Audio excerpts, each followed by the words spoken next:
Hi everyone.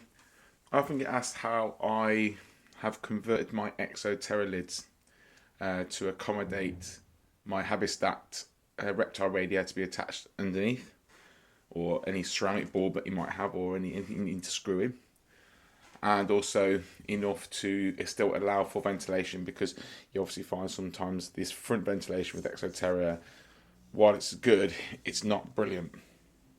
And I did a few tests. I completely took off the lid and replaced it with one solid Conti board lid. It does take the weight. It takes the weight brilliantly. As long as it's touching the frame, as long as the wood's on the frame, it will take the weight. But I did use thinner MDF at the time. This is 10mm thick. I used 8mm when I did a board completely across. What you do find is sometimes the humidity stays quite high for quite too long, and I like a little bit of a drop. I like to control my humidity by spraying myself and topping up when needed. So my next project was to try it half and half. So I've got my Terra lid, and then if you look underneath, you will see their brace bars. Main brace bar from front to back. You got mail. And then one that goes across from the side to the central bar. These are quite strong brace bars, and then obviously in between is what holds the mesh in. All I did was basically keep the original frame, and then I think you can see I've cut it out. Let me see if I can get in a bit closer.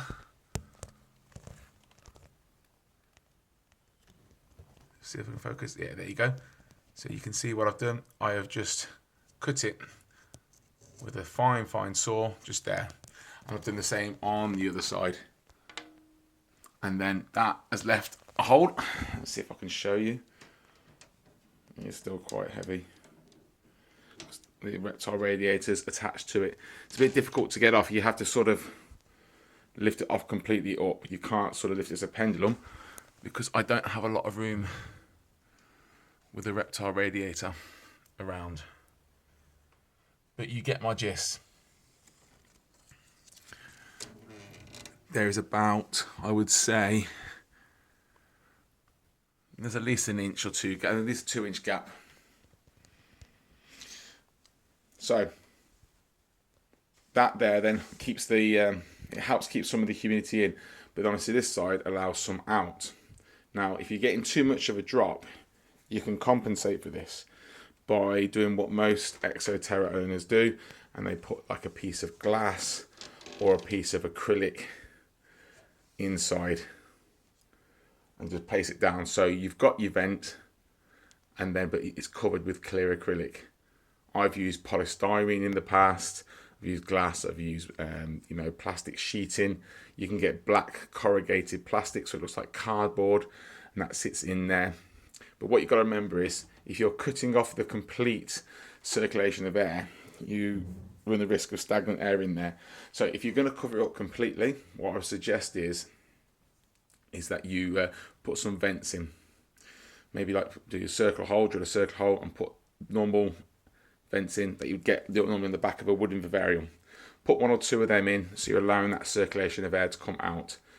It's going to drop, your humidity is going to drop, but with some species, like I've got an Amazon tree bear in here, and with the one a green tree python, too much stressing about humidity sitting at a constant level, well that's just dangerous anyway. You've got to have a drop.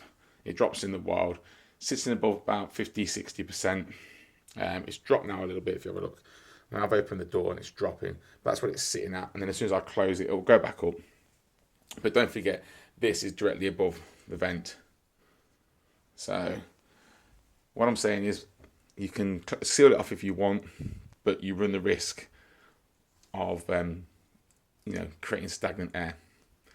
Another good idea, what you guys sort of bear in mind as well, is when you put a Jungle Dawn or any light unit above a Viv, its optimal position is underneath, inside, direct light contact. So it's got to go and filter through gauze. It's obviously going to weaken it a little bit, not too much, but it will do. And then if you put glass over the top as well, that's your problem. So if you're going to use, some sort of plastic or glass, think about your light units. They're going to go underneath. You might not use them, you might not need them. But if you see what I've done here with my green tree python viv, all I've done is that is a glass panel. You can see it fits perfectly in, and then ends there. It's just a half piece, and my Terra sits, my jungle dawn is sitting on top. What I will do eventually is when I go to my wooden vivariums, I'm just going to attach them inside. Now, one thing some people will ask is, oh, you know, is there any escape? What I will say is, if you've got a baby snake, you've got to remember, you have a gap. It's very, very difficult, but there is a gap in the middle. I mean, it's probably about 4 or 5 mil maximum. Think about that. I can't, from Finland, there's no way that's going to push out. The only way that would ever escape is by pushing up on the lid and lifting that up. I'm struggling there with just my finger. I'm putting all my weight in. Okay.